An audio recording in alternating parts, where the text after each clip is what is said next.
नमस्कार, स्वागत आहे तुमचं दिशाच रेसिपीमध्ये। आज आपण करणार आहे दोडक्याची भाजी। त्यासाठी दोडके हे स्वच्छ धुवून घ्यायचे।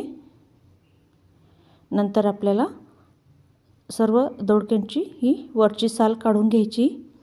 साल ही जास्त काढायची नाही, थोडीशीच वरच्यावर काढायची। अशा प्रकारे आपल्याला सर्व दोडक्यांची साल काढून घ्यायची। दोडक्याच्या भाजीसाठी पोटॅटो एक पाहिजे, कोथिंबीर, लसूण आणि मिरची। आता हे सर्व आपल्याला बारीक चिरून घ्यायचं आहे। सर्व बारीक चिरून झालं की आता आपण फोडणी देऊन द्यायची।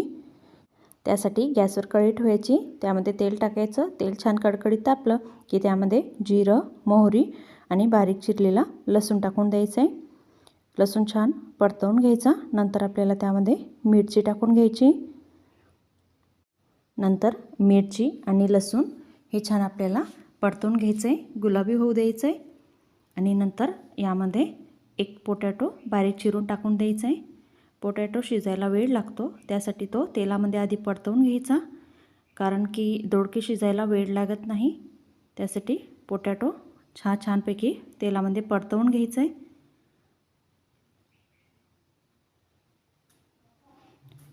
नंतर हळद टाकून द्यायची आणि थोडा गरम मसाला टाकून घ्यायचे। दोडके टाकून घ्यायचे आणि सर्व हे मिक्स करून घ्यायचे। छान मिक्स करून झालं की नंतर यामध्ये आपल्याला कोथिंबीर टाकून घ्यायचं आहे आणि चवीनुसार मीठ सुद्धा टाकून घ्यायचं आहे।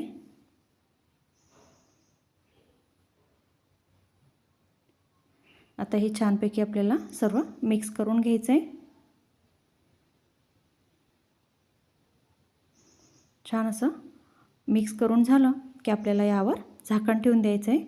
झाकण आपल्याला 5 मिनटं ठेवून द्यायचं आहे। 5 मिनटानंतर आपण चेक करू शकतो।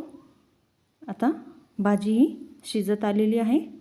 आता यामध्ये आपल्याला बारीक केलेले शेंगदाणे टाकून द्यायचे। शेंगदाण्याचा छान बारीक कूट करून घ्यायचा आणि तो भाजीमध्ये टाकून द्यायचा।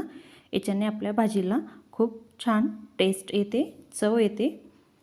आणि आता परत आपल्याला 2-3 मिनटं झाकण ठेवून द्यायचं आहे, छान वाफ बसू द्यायची। छान वाफ बसून झाली की आपली भाजी तयार झालेली आहे। तुम्ही बघू शकता आपल्या भाजीला छान कलरही आलेला आहे आणि चवीला सुद्धा अप्रतिम लागते।